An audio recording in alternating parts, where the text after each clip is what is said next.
اور سنیما کا ٹائم نکل جاتا ہے. آپ کا تو مجھے پتہ نہیں، لیکن کیونکہ ہمارا جو زمانہ تھا یہ ٹی وی شیوی نہیں آئے تھے،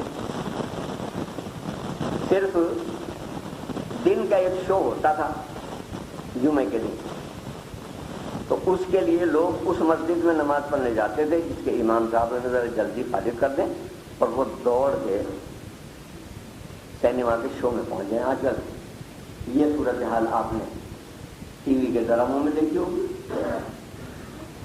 کہ عشاء کی نماز میں اور رمضان میں تراویح کی نماز میں کوشش کرتے ہیں کہ کسی ایسے حافظ کے پیچھے قرآن سنیں جو صرف یادمون اور تعلمون ہی سناتا ہو، باقی کچھ نہ سناتا ہو. ہم اپنی اصطلاح میں کیونکہ ہم مکتب میں پڑھے ہیں، قرآن مجید حفظ کیا ہمارے تھے، تو اسے مولوی ریل کہتے تھے کہ جس کی تلاوت میں اس کے سوا کچھ نہیں سمجھ میں آتا، تو بس یعلمون تعلمون، باقی اس نے کیا پڑھا اللہ کے جانے، کیونکہ اس نے تو جلدی سے جلدی اسے ختم کرنا ہے. تو عرض کرنے کا مدعا یہ ہے کہ خشوع جو ہے نماز کا وہ یہ کہ آپ کا دل بھی اللہ کی طرف حاضر ہو، اسے کوشش کر کے لائیں گے رہیے حاضر کرنے کے لیے، وہ خود نہیں آ جائے گا. ان دلچسپیوں کو توڑ کے رضاکارانہ طور پر آپ آئیں گے تو وہ آئے گا. کیوں نہیں آئے گا؟ آخر دوسری دلچسپیوں کی طرف بھی تو آپ مائل ہوتے ہیں نا، پھر آپ کو کچھ ہوش نہیں ہوتا. ڈرامہ دیکھنے والا ڈرامہ دیکھ رہا ہو تو کہتا مجھے تو سنا ہی کچھ نہیں دے رہا، میں تو ڈرامہ دیکھ رہا تھا، اس کے مغالموں میں لگا ہوا تھا. جو موسیقی کا شوقین ہے وہ کہتا میں تو وہ گانا سن رہا تھا، میری تو تمہاری بات ہی نہیں سنی. جس دلچسپی کی بھی بات ہو اس میں آدمی کہتے ہیں میں نے سنا نہیں. تو یہ کیسی بات ہے کہ نماز پڑھتے ہوئے وہ سب کچھ سن رہا ہے اور ساری طرف اس کا دھیان جائے. بلکہ دیکھیں خشوع نام ہے دل کی کیفیت کا کہ دل میں اظہار عاجزی اور انکساری کہ کس کے سامنے کھڑا ہے. اور جب آپ کو یہ احساس ہو گیا کہ اللہ کے سامنے کھڑے، اس کے سامنے کھڑے ہیں کہ جو ابھی آپ کو موت دے سکتا ہے، یہیں آپ کی روح سلب کر سکتا ہے، یہیں آپ کو تکلیف میں مبتلا کر سکتا ہے کہ آپ قیام سے رکوع میں نہ جا سکیں، اور رکوع میں جائیں تو سیدھے نہ کھڑے ہو سکیں، اور سجدے میں ہو تو وہیں رہ جائیں. یہ سارا اختیار اس کے ہاتھ میں صرف ہے ہی نہیں، اس کے مشاہدے بھی کراتا رہتا ہے. تو لہٰذا جب آپ ذہن میں اس بات کو متشکل کریں گے کہ میں اللہ کے سامنے کھڑا ہوں، تو اس کا اثر جسم پر خود بخود آ جائے گا. نہ فرضی طور پر اور مصنوعی طور پر ریاکارانہ اسے طاری کریں، یہ بھی گناہ ہے. یہ ریاکاری کی نماز، حضرت صاحب بس بڑے بیماروں کی طرح سے کھڑے ہیں، نہ اکڑ کے کھڑے ہو اور نہ اس مصنوعی انداز سے کھڑے ہو، بلکہ شریف آدمیوں کی طرح اللہ کے سامنے کھڑے ہو، اللہ کے دوست ہو، اللہ کی دوستی کو بڑھانے کے لیے، اللہ سے تعلق کو مزید بیدار کرنے کے لیے. کیونکہ ہم سورہ فرقان میں بات پڑھا ہے 19 پارے کی ابتدائی آیت ہے، وقال الذین لا یرجون لقاءنا، یہ وہ لوگ ہیں جنہیں جو امیدوار ہی نہیں ہے اللہ سے ملاقات کے. تو آپ کو اللہ سے ملاقات کے امیدوار ہیں، اللہ سے ملاقات کے امیدوار ہو تو ملاقات کے قابل بننے کی کوشش کرو. تو اپنی نمازیں یہ دراصل حاضری ہے خدا کے سامنے. اور سسٹم ایسا رکھا ہے، خدا نے ایک وعدہ کیا کہ انا نحن نزلنا الذکر وانا لہ لحافظون، اسے ہم نے نازل کیا ہے قرآن کو، اس کی حفاظت ہم کریں. کتابیں اور بھی اللہ ہی نے نازل کی، لیکن انہوں میں سے کسی کتاب کے محفوظ کرنے کی ضمانت اللہ نے نہیں دی. جس قوم پر اتاری اس قوم کو کہا کہ اسے مضبوط پکڑنا، خذوا ما آتیناکم بقوہ. یہود کو مخاطب کر کے پہلا پارہ ہے الف لام، کہ ان کے سر پر طور پہاڑ معلق کر دیا اللہ نے.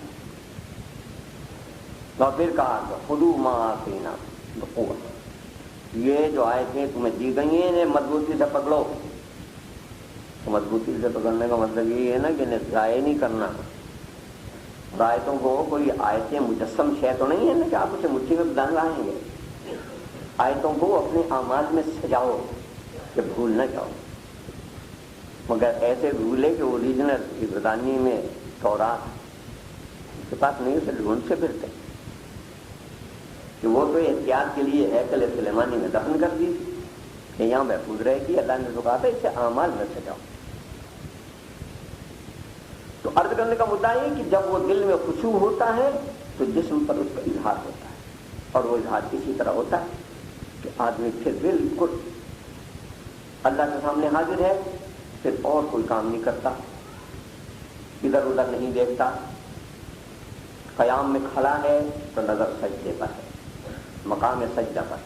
حضرت سیدنا امام ابی حنیفہ رحمۃ اللہ علیہ کے ارشاد اس سلسلے میں اس کی وضاحت ملی کہ جب آپ قیام میں ہیں تو سجدے کے مقام کو دیکھیں جہاں آپ نے سجدہ، نظر وہاں سے نہ اٹھے، اوپر نہ دیکھیں، وہاں سے نظر نہ ہٹائیں.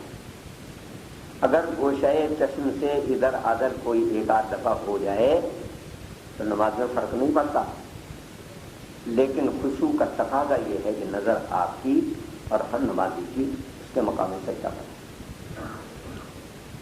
بعض بھائی آنکھیں بند کر لیتے ہیں کہ یہ توجہ قائم ہو.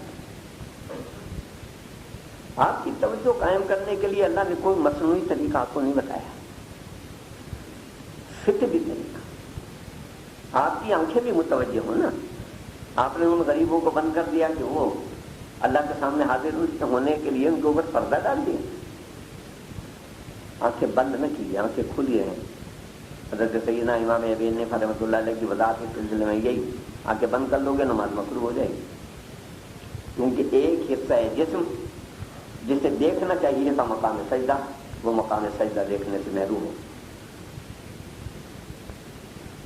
تو لہذا سجدے کے مقام پر جب حالت قیام میں ہو اور جب حالت رکوع میں ہو تو اپنے پیروں پر، اور جب حالت سجدہ میں آئے ہو تو اپنی ناک پر، اور جب حالت قاعدہ میں آئے ہو یعنی تحیات میں بیٹھے ہو یا دو سجدوں کے درمیان بیٹھے ہو تو تمہاری نگاہ جو ہے وہ تمہاری گود میں اور زیادہ سے زیادہ تمہارے ہاتھوں پر جو زانوؤں پر رکھے ہوئے ہیں. اب ظاہر ہے کہ یہ ساری باتیں اسی خاشعون میں ہیں کہ ایک لفظ ہے، لیکن اس کی وضاحتیں کرتے جائیں تو یہ پورا درس اس کی وضاحتوں کا کافی نہیں ہوگا. اور بہت دنوں سے سوچ رہا تھا کیونکہ بہت ساری باتیں ہیں، کچھ بھائیوں نے بھی کہیں، کچھ خود بھی نظر آئیں کہ بھائی بتانا، لیکن اب وہ کیونکہ ہم سلسلہ کار ہیں اور اپنے اس سلسلے کو ہم منقطع نہیں کرو. عبادات کے لیے بہت سے لوگ کوششوں میں ہیں، معاملات اور اخلاق اور کردار کی بات کوئی نہیں کرتا. میں نے تو اپنے لیے جو موضوع چنا ہے وہ قرآن مجید کے اخلاقیات اور معاشرتی احکامات، ان دو کو ٹارگٹ بنایا ہے کیونکہ مجھے یہ محسوس ہوتا ہے کہ عبادتیں تو ہمیں تھوڑی بہت پکڑ رکھی ہیں دین سمجھتے، لیکن معاشرتی زندگی اور معیشت کی زندگی کو بالکل اسلام سے خارج کر دیا ہے. وہ چاہے نمازی ہو، حاجی ہو، تہجد گزار ہو، جو بھائی مرضی ہو، اس کی شادی دیکھ لیں، اس کے بیاہ دیکھ لیں، اس کے رسومات دیکھ لیں، اس کا مرنا جینا دیکھ لیں، وہ سارا کا سارا اسلام سے خارج ہے، اس میں کچھ اسلام باقی نہیں.